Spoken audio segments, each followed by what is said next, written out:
Hello, everybody. This is Empowering Democracy. I'm your host, Joe Firestone. And this is another Dump the Corruption show dealing with the fundraising of 5 regular Democrats.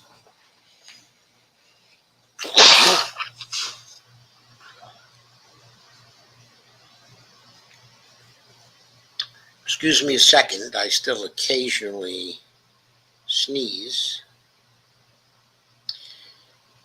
And the 5 regular Democrats that we'll cover tonight are Doris Matsui from the California 7th. And then there's Eshoo from the California 16th. Jared Moskowitz from the Florida 23rd. Ed Case from the Hawaii 1st. And Robin Kelly from the Illinois 2nd.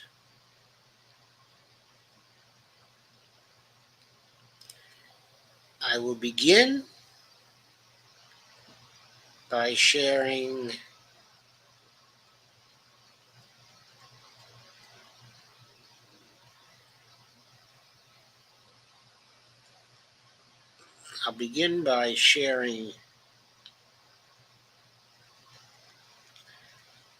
the summary data for Doris Matsui,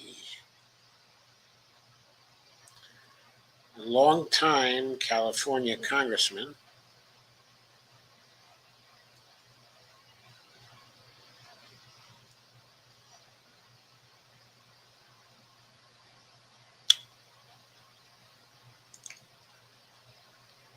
from California District 7. So Doris Matsui, who was the incumbent and also the winner of the 2022 race, is in a very safe Democratic district. She outraised a Republican opposition, Max Semenenko. And by the way, I am being joined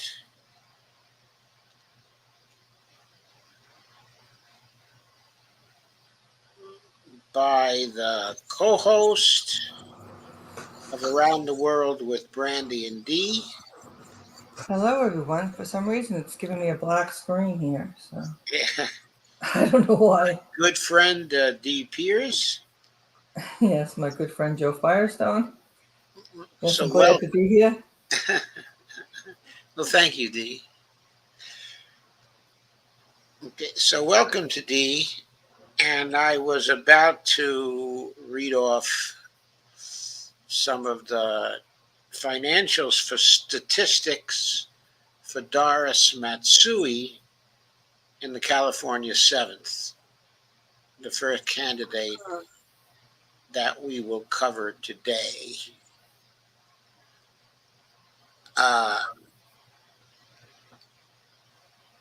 Okay, so in a safe Democratic district, Doris Matsui won the election of 2022.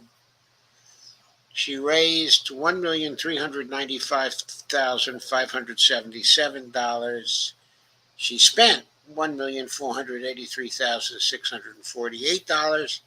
Ended with cash on hand $181,340. Max Semenenko, a Republican opponent, raised $57,079, spent $46,746, and ended the campaign with $10,333. There was a bit of outside spending supporting Doris Matsui in the campaign. When I say a bit, I mean a bit. It was $895. Let's move to the candidates tab here.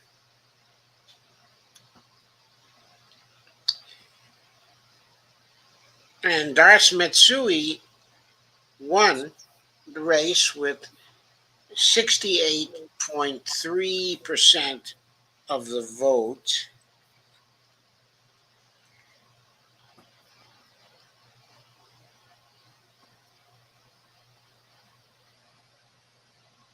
And Max Semenenko ended with 31.7% of the vote. Pretty good showing, considering that he was outspent by something like 20 times.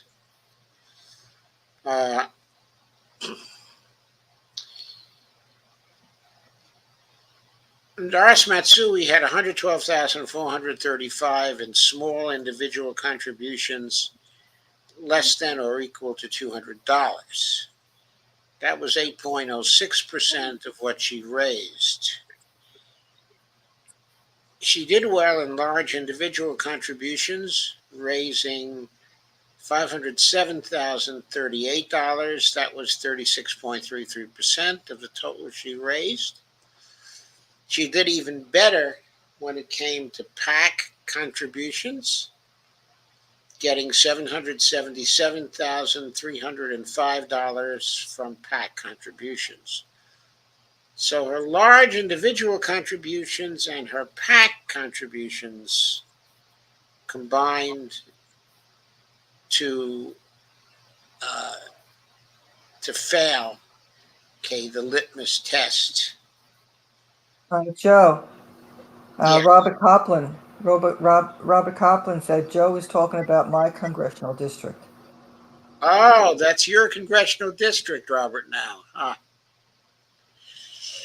Well, so there it is. Doris Matsui fails the litmus test by a very large amount. We can see that Max Semenko raised only $57,000. 40% of his money came from large individual contributions. But also there was $23,000 of self-financing by him. So that means the large individual contributions really were more like $55,000. And then he had PAC contributions of $5,000. So he failed, the litmus test too, but it hardly mattered because he raised so little. I'm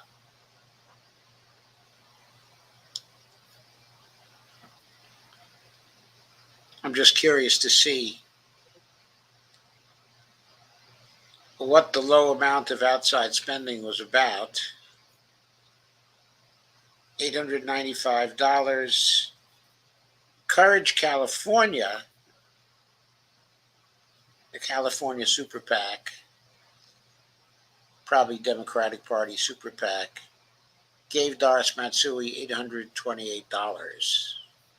Planned Parenthood Super PAC gave her $8. And We Vote, Nosotros Votamos Super PAC gave her $59. which I suppose just goes to show that sometimes super PAC do not matter because they can give very small contributions, as they did in this case. So Doris Matsui is a perennial winner in this district, but we see she failed, the litmus test by a very large amount. So your congressperson, Robert Copeland, as we say around here, bites the dust. Another one bites the dust. Doris Matsui bites the dust. Now we move to another California district, specifically the California 16th. And the congressperson in that district is another longtime incumbent, specifically Anna Eshoo. She was the incumbent. She won. She raised $2,031,747. She spent $2,063,597. Ended with cash on hand of $520,948. Her Democratic competition. So this was a Dem on Dem race coming out of the jungle primary in California. And there was another Democratic candidate by the name of Rishi Kumar, who I believe is someone who made a lot of money in tech. And he raised $674,661, spent $679,584, ended with cash on hand of minus $1,109. So he raised a good amount. Here there was some outside spending by candidate, specifically Greg Tanaka, who's another Democrat, got $465,110 in support of him from an outside spending group. We'll check out which one later. Also, Anna Eshoo got $799 in favor of her support from another outside spending group. And a Republican, Kevin Cookingham, who didn't make it to the final round of the election, he was beaten in the primaries, got $8, the grand total of $8 in outside spending support. Let us go to the candidates tab, see what relationship there was between big spending and total votes. Okay, Anna Eshoo got 57.8% of the vote.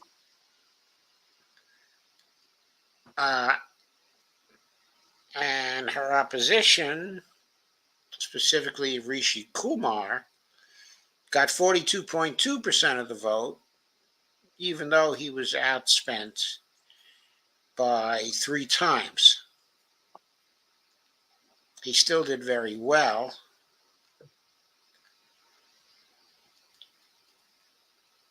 Going back to Anna Eshoo, 3.9% of her funds came from small individual contributions greater than or equal to $200. Large individual contributions did very well there, $1,097,981. That was 54.04% of what she raised. PAC contributions, $857,665. That was 42.21% of what she raised. she did no financing. Okay. Rishi Kumar got small individual contributions of 28,946, 4.29% of what he raised. His large individual contributions were $576,089. That was 85.39% of what he raised. He didn't get any PAC contributions, but he did do 140,000, 20.75% in self-financing. And so his large individual contributions, if we include the candidate self-financing, roughly 650,000 out of the 679,000 that he raised.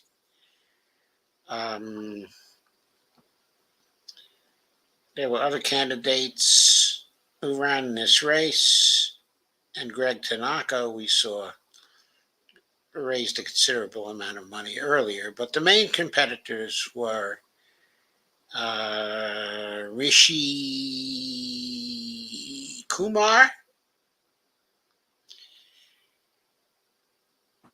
okay, and Eshoo. Of course, they both fail, okay, the litmus test.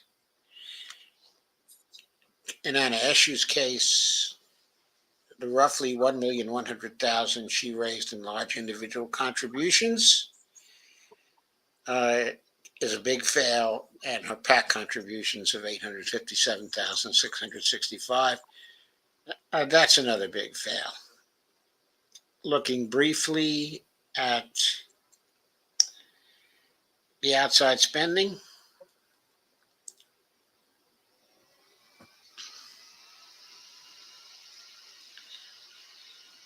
there was this $465,110 in support of Greg Tanaka, and that outside spending came from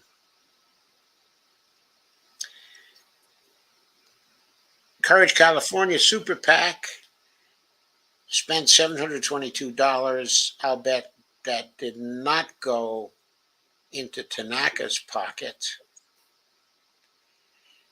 Dow for America Carry Committee spent $465,110. That was for Tanaka. So there's probably a super PAC there for candidates of Japanese extraction. And he got a lot of money from a Carry Committee, though he was unsuccessful in his run.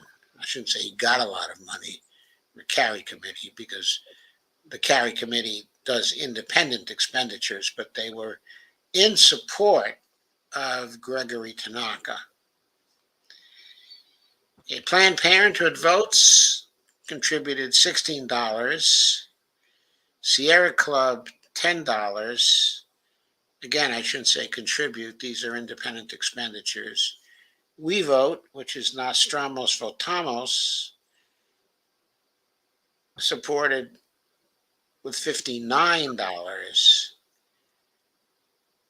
And that was support most probably for Anna Eshoo.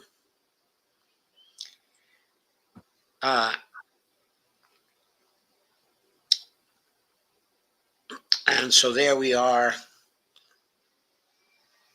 I'm also going to take a look at PACs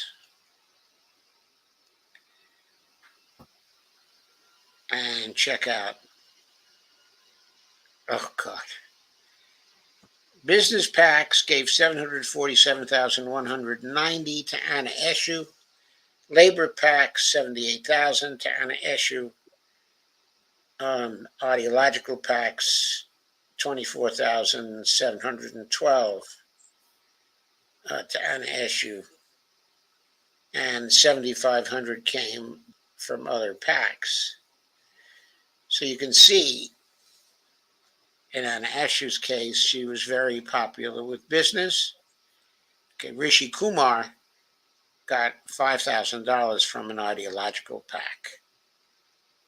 I do not know which one at this point. You can learn a little more probably by looking at sectors and industries. There's no sector data for this race, but there was probably industry data.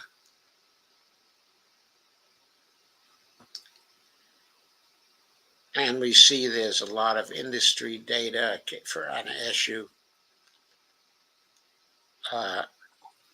210,450 from health professionals. That's generally healthcare interests.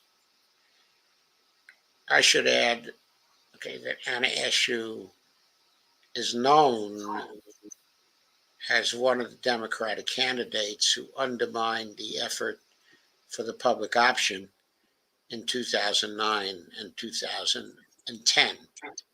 In progressive circles at that time, that was considered to be quite a betrayal, perhaps accounted for by her big contributions from health professionals.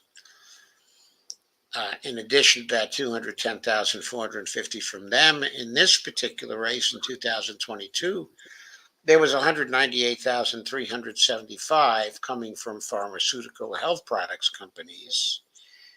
And HMOs gave her $155,400, probably in the form of PAC money.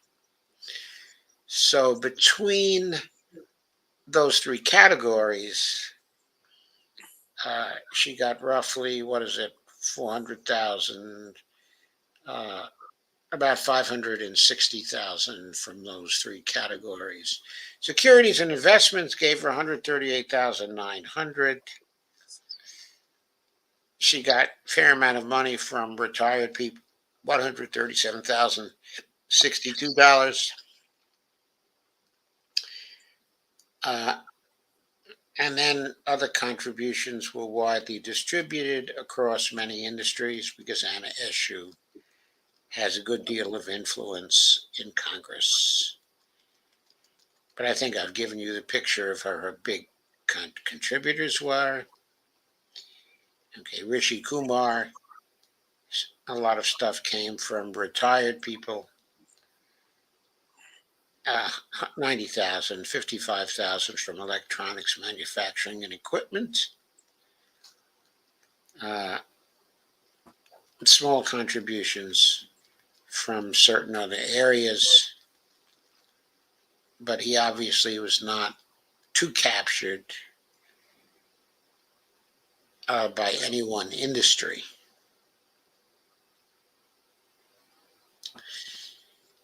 So there we are in Anna Eshoo's case, going back to the candidates tab.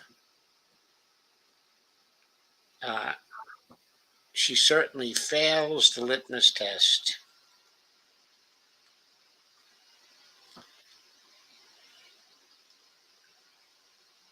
With 1.1 million from large individual contributors and PAC contributions of 858,000, roughly speaking. So Anna Eshoo is the second conventional Democrat, in other words, non-progressive Democrat, non-CPC Democrat, who bites the dust. Okay, by the way, in our examination of non-CPC Democrats thus far, it's pretty glaring that their pattern of contributions is very similar to the CPC Democrats. I don't see any great difference in pattern of contributions. It's like they have a meeting. It's like they have a meeting and telling them how you go about getting contributions. Yes, and everybody goes about getting contributions the same way, and they all get a lot of contributions from corporate and PAC sources of Mhm. various kinds and business interests based on their funding. You'd have to say the Democratic Party was as much the party of business as the Republicans are. Looks that way to me. Yep, that looks that way to me too, based on their funding. Looks like they all sell out. Well, here is the Florida 23rd District, and the candidate there is Jared Moskowitz, and I'm in the process of sharing his statistics, his open secrets page. Summary data says he raised 1.695 and 452 $1,695,452. He spent $1,612,828. He ended with cash on hand of $82,624. He had a Republican opponent by the name of Joe Budd, who raised $171,384 and spent $107,127, ended up with $257. There were two independent candidates, one Christine Scott, who raised $102,751, spent $102,745, ended with $6. And Mark Napier, another independent candidate, he raised $28,472 and ended up with cash on hand of $0 because he spent exactly the same thing. Outside spending. Jared Moskowitz was supported by outside groups, carry committees, and super PACs to the tune of $687,069. There was also $8 spent in opposition to Jim Pruden, a Republican candidate. So we'll see more on where the outside spending came from later. It was a substantial amount. If you add the outside spending to what was directly raised by Jared Moskowitz,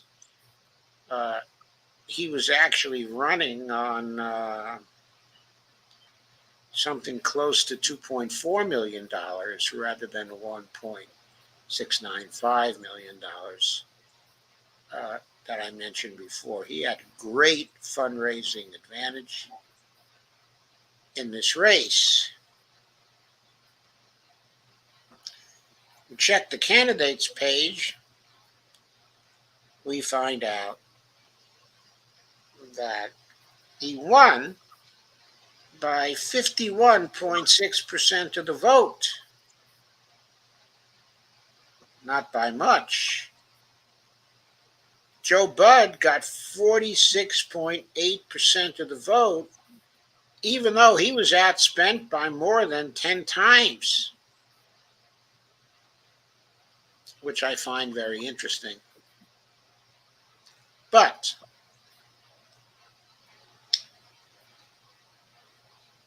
Jared Moskowitz, small individual contributions, only 1.4%, $23,797. Large individual contributions, $1.112 million, 66.04%. PAC contributions, $257,501. Candidate self-financing, $255,800. So you have to add that to the individual contributions, large individual contributions, presumably by well-off and rich people. and you get something like $1.4 million there in that category. So Jared Moskowitz fails a litmus test clearly on the basis of the PAC contributions and the large individual contributions.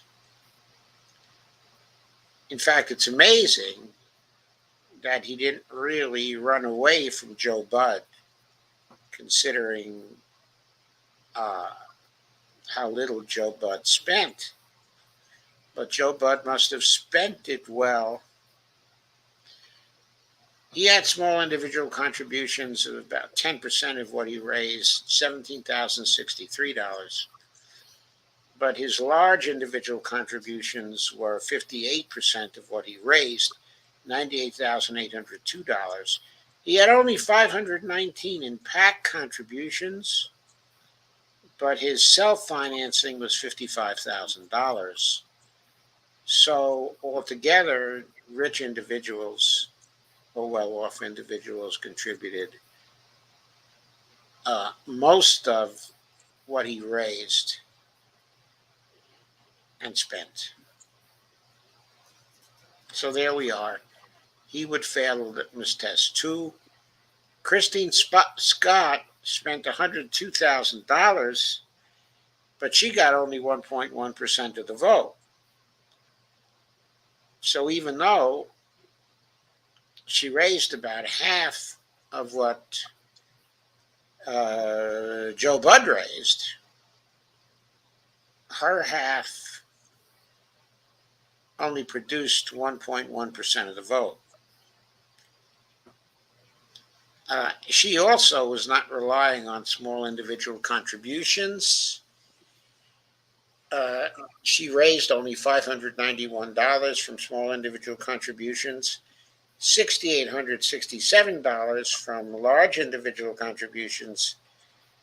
We see candidate self-financing. She must be very well off. She spent $95,294 of her own money on the campaign. She also fails the litmus test. And Mark Napier, 0.5% of the vote. He spent $28,000 to get that 0.5% of the vote. He had no small individual contributions, $7,667 in large individual contributions, and almost $21,000 in candidate self-financing. So another rich person trying to see if he could have an impact on a campaign. So all three of these people fail the litmus test. Jared Moskowitz, who was not an incumbent, he was running from an open seat, got lots of support from well-off sources, and that's how he won. But he won by a relatively small margin, considering the advantages he had. In the outside spending, I talked about $687,069 before. That came from the Florida Freedom PAC, which is a super PAC, the Moving Broward Forward PAC, another super PAC. Well, the Florida Freedom PAC gave $540. They were small potatoes. The Moving Broward Forward PAC, the super PAC, gave $255,287. That was a substantial amount. The Protect Our Future PAC was $262,426. If I'm not mistaken, I think that was one of Sam Bankman-Fried's PACs. Well, that was a carry committee, actually. They gave $262,426. Then there was Web3 Forward, gave $168,806. So there we are for the super PAC sources. He was getting contributions Then from tech people, brief look at the PACs.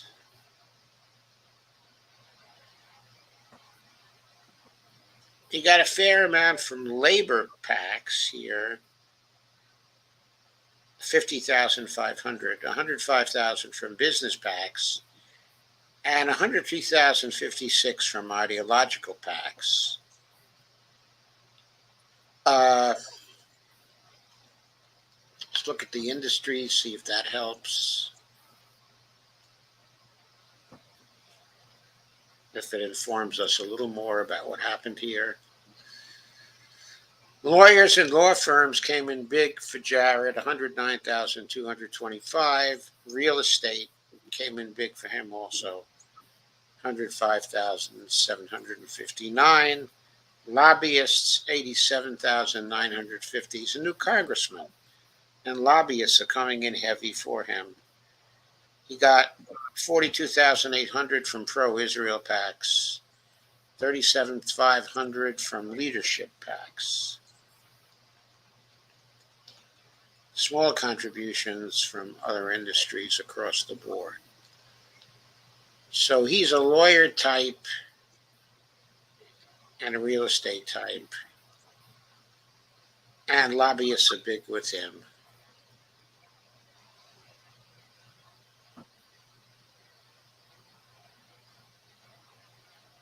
And of course, he flunks the litmus test too, clearly.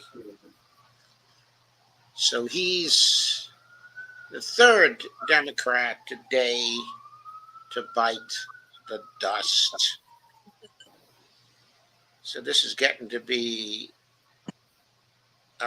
they must take a class on how to fundraise. They take the same class. Yes, both parties take it. Class.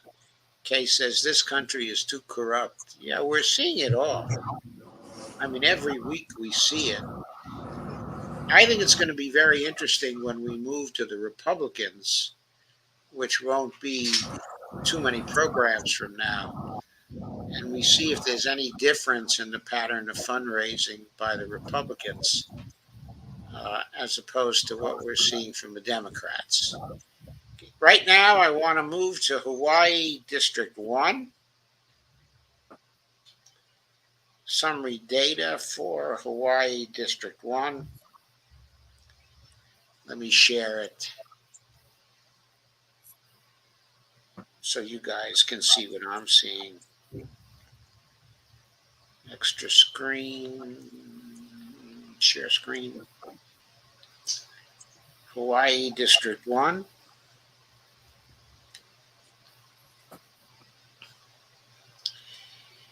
The winner was Ed Case, who was an incumbent.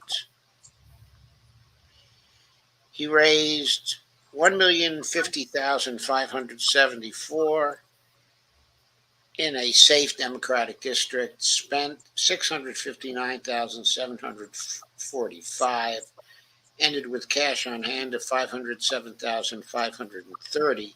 Must not have been a tough race for him because he saved a lot of money for future campaigns. Conrad Kress was his Republican opponent. He raised and spent $81,589, ended with cash on hand of $0. Of course, he was outspent by something like 7 times. Okay, or 8 times, actually. Outspent by 8 times.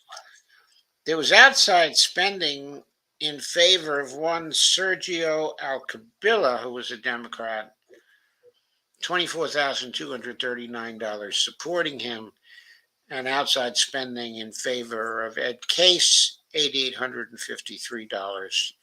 We'll check on who the outside spenders were. Ron Curtis, a Republican candidate, got $8 in outside spending. Looking at the candidates page here, we have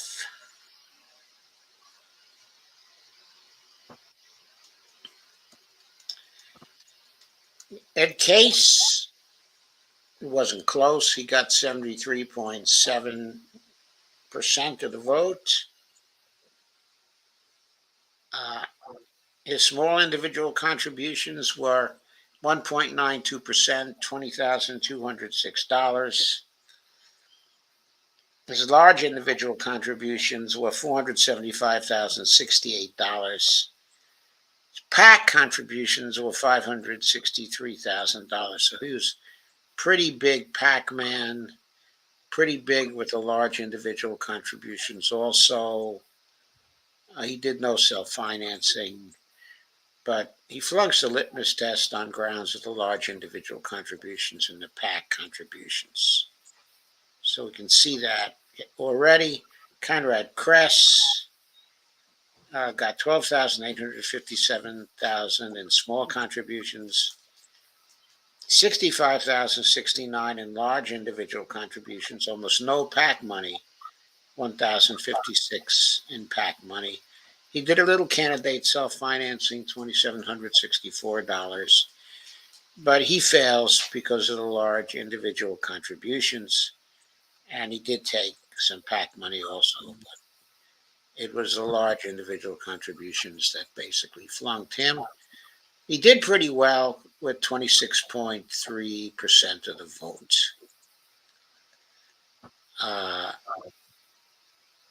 So,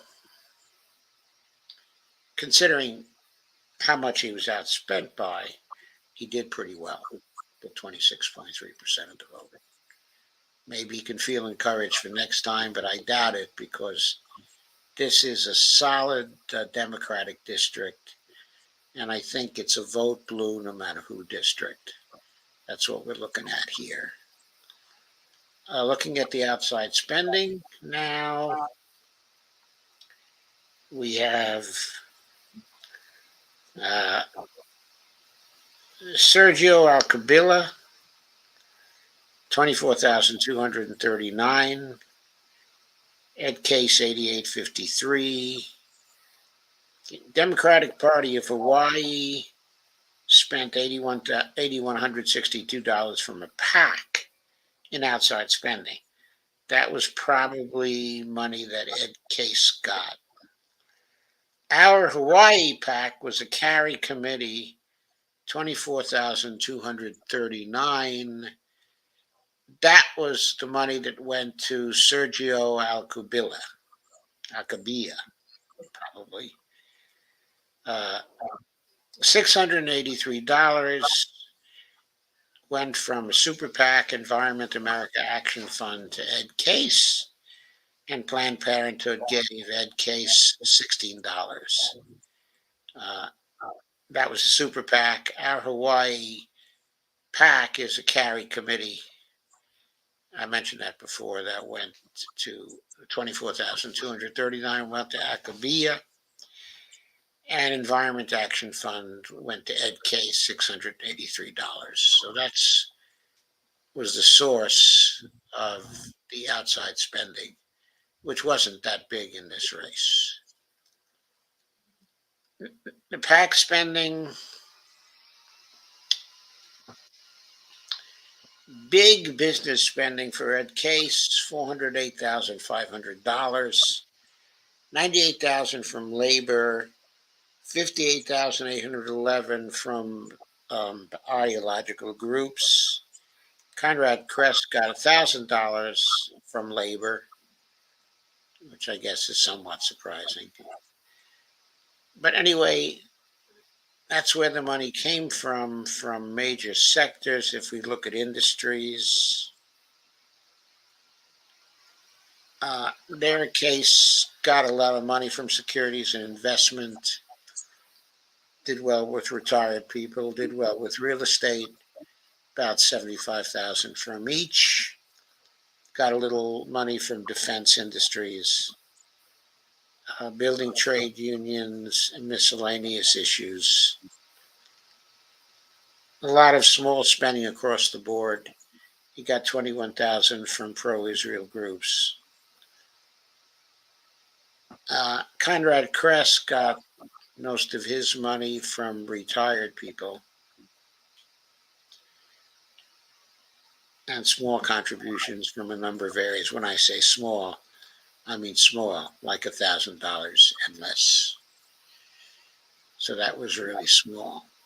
So Ed Case bites the dust, the fourth regular Democrat to clearly bite the dust. So we are coming into our fifth candidate here tonight, which is all we're going to cover. And that's from the second district, okay, Illinois. Let me share that for you.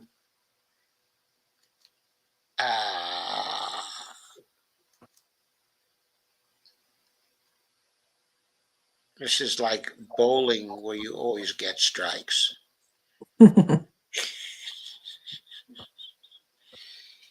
So, Robin Kelly was the incumbent and also the winner. And she was evidently unopposed. There may have been other candidates in the race, but for the final, she was evidently unopposed.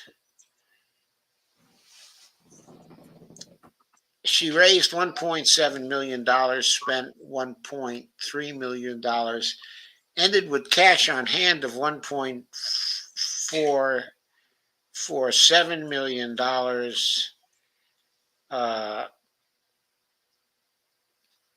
So basically, she put away $433,000 to increase her cash on hand total here because, she had no competition, okay, in this race.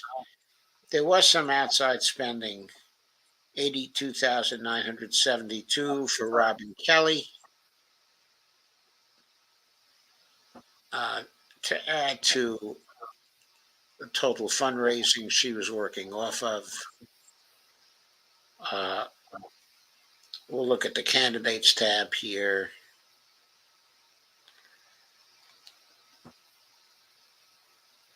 And what that shows us is that Robin Kelly got 66.8% of the vote. I don't know who was there to get any other votes, but there was someone there evidently. But going over Robin Kelly's sources of funds,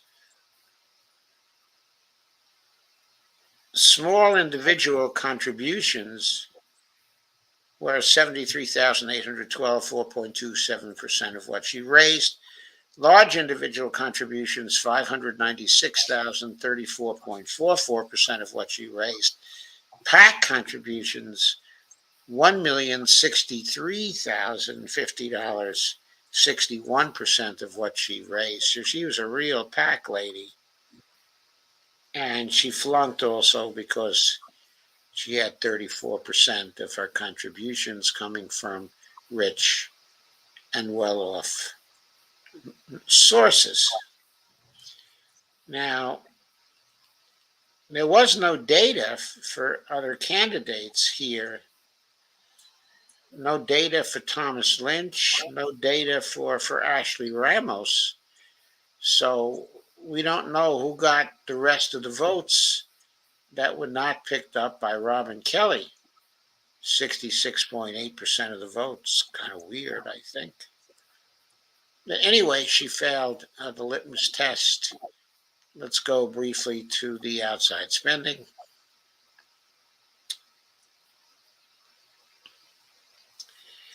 Teresa Rayborn, a Republican, got $8, and that was opposed to her from somebody in outside spending. And Robin Kelly got $82,972 in outside spending. That came from the Human Rights Campaign Equality Vote Super PAC, gave her $2. The Illinois Farm Bureau PAC evidently gave $6,442, but it's not clear who that went to. It went to some independent source, came from a PAC. Planned Parenthood Vote Super PAC gave her the princely sum of $16. The Police Assistance Foundation PAC, which is a super PAC rather than just a PAC, gave her $76,520. Maybe she's an ex-cop or something. But anyway, that's where the external expenditures came from. The 6442 from the Farm Bureau must have gone to Robin Kelly because she got $82,972 in independent expenditure money. So even though it's not marked here for a Democrat, she still got that money.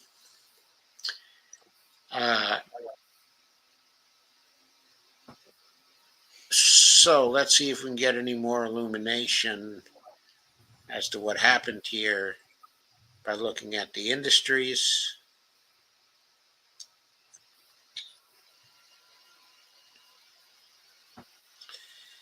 Got a lot of money from health professionals, $168,042 in pharmaceuticals, health products.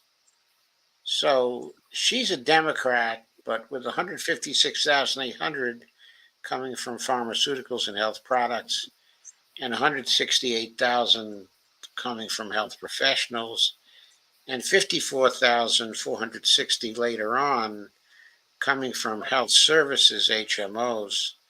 It's clear she's bought by the healthcare industry. She got a lot of money from lawyers and law firms too, $92,592. She did get a good bit of money from building trade unions, $71,500. From insurance and real estate, $51,231 and $49,070 respectively. Public sector unions gave her $47,100. So her sources were diverse, but the big contributions came from some unions, from retired people from real estate, but especially healthcare interests. If I had to guess, I'd say she's one of the Democrats who's bought by the healthcare industry. But to summarize, when we previously looked at the source of her funds, we saw that on grounds of large individual contributions and PAC money, she flunks the litmus test. So the fifth Democrat bites the dust here tonight. And Robert Copeland says all of them failed the litmus test tonight. And I've now done 3 programs on regular Democrats, and we've had 14 Democrats covered in the 3 programs. I'm trying to cover 25 Democrats before I move on to the Republicans. And those 14 Democrats, of course, show that they were just like the CPC people in the pattern, most of the CPC people anyway, in the pattern of their fundraising. They don't rely on small donations at all. They rely on large individual donations and PAC money. All of them. All 14. Just like almost all the progressives do. There are a few progressives who relied on small donations. Alexandria Ocasio-Cortez and Katie Porter come to mind, but they also had lots of large individual contributions and lots of PAC money too. I guess Ocasio-Cortez did not take much PAC money. That was true. But she did get a lot of large individual contributions. So anyways, the scorecard is the 14 Democrats we've covered so far. I failed, okay, the litmus test. I'm going to try to have two more programs on regular Democratic fundraising. Uh, we'll have another program this week on Friday, and probably the last program next Wednesday. And one of those programs, I'll try to do 6 candidates, which will crowd it a little, but it means we would finish the Democrats Hmm. in 2 more sessions and be able to move on to the Republicans and find out if their pattern of fundraising, okay, is any different. And any comments, Steve, other than the ones? Well, we can clearly see why we don't have Medicare for all, Yes. why we don't have our basic needs, why we don't have the things we want. Why we're not doing anything on the Green New Deal. Why Exactly. we're not doing very much in the infrastructure area and now have pitiful infrastructure here in the United States. Why we don't have a Congress that has eliminated student debt itself without having to rely on the executive. Why we have a Congress that lets the banks get away with murder, which they've been getting away with again. It's all completely explicable. All these people are bought by big money. Right. I mean, and then they have the gall to criticize China when China lifted its people out of poverty. They've got their infrastructure, they've got their roads, they got the high-speed trains. I love the fact that they hold banks accountable and bankers accountable for their actions.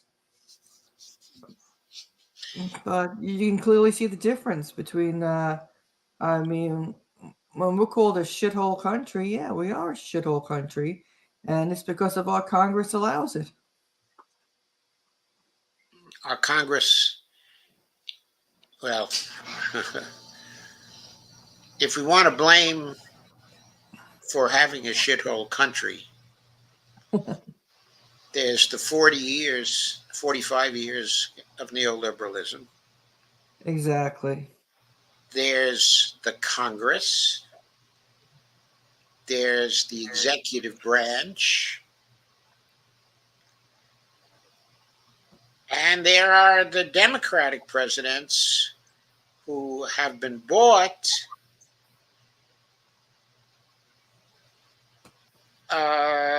since Bill Clinton. Yeah. And then We've they had roll up their sleeves and act like, oh, we're going to be there for you. we've had 3 Democratic presidents who have been bought. Mm-hmm.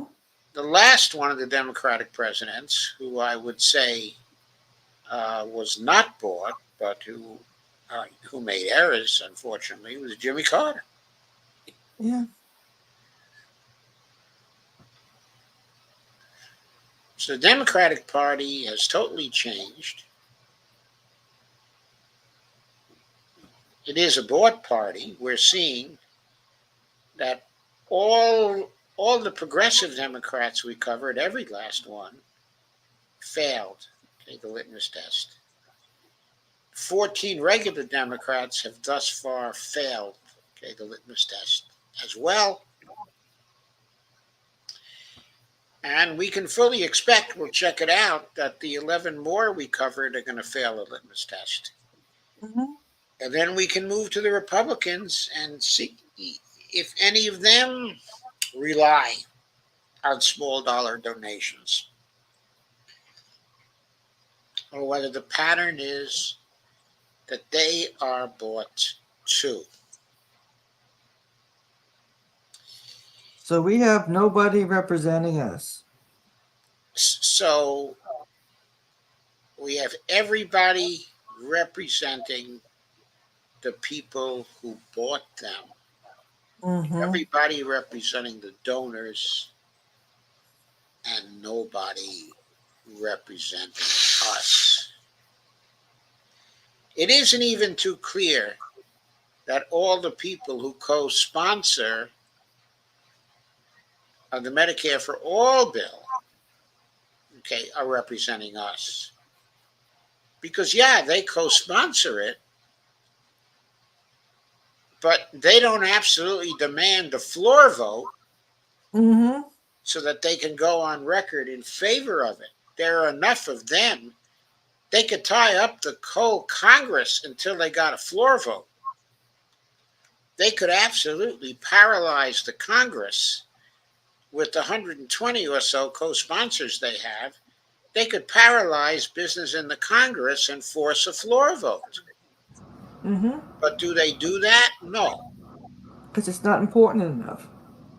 because to them, supporting the leaders is more important, supporting the donors is more important. Meanwhile, many thousands of Americans die every year because there is no Medicare for all. The current loose estimates is 68,000 a year. Those are inaccurate, though. I can tell you right now, those are inaccurate. Uh,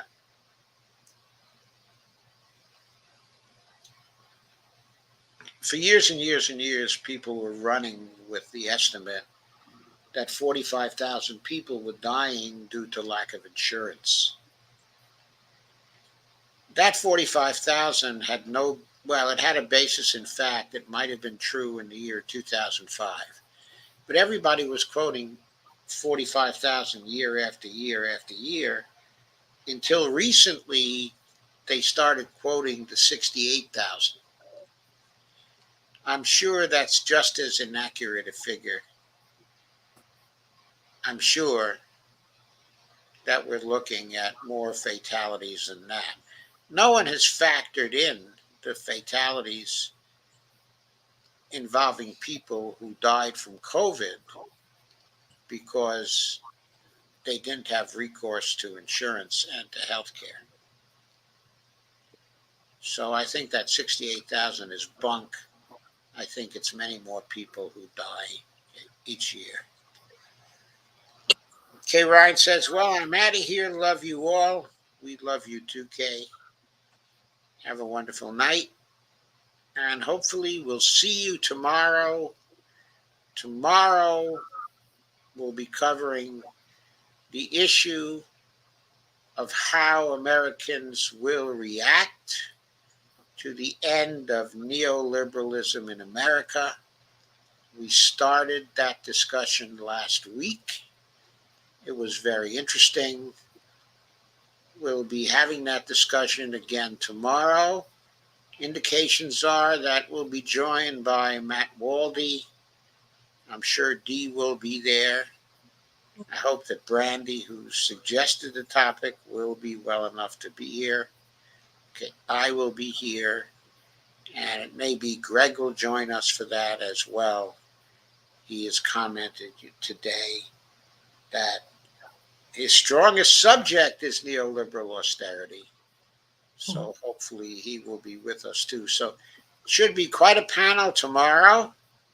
Yeah, it's a good show. It sounds like it's going to be a good show. I hope to see you tomorrow with many more people accompanying you as well. But thank you for coming tonight. It was a fun stream. Yes, buy Joe a coffee. Yeah, buy me a coffee. And visit my Patreon account, please. I really have to keep the lights on here. Yes. It is getting increasingly difficult.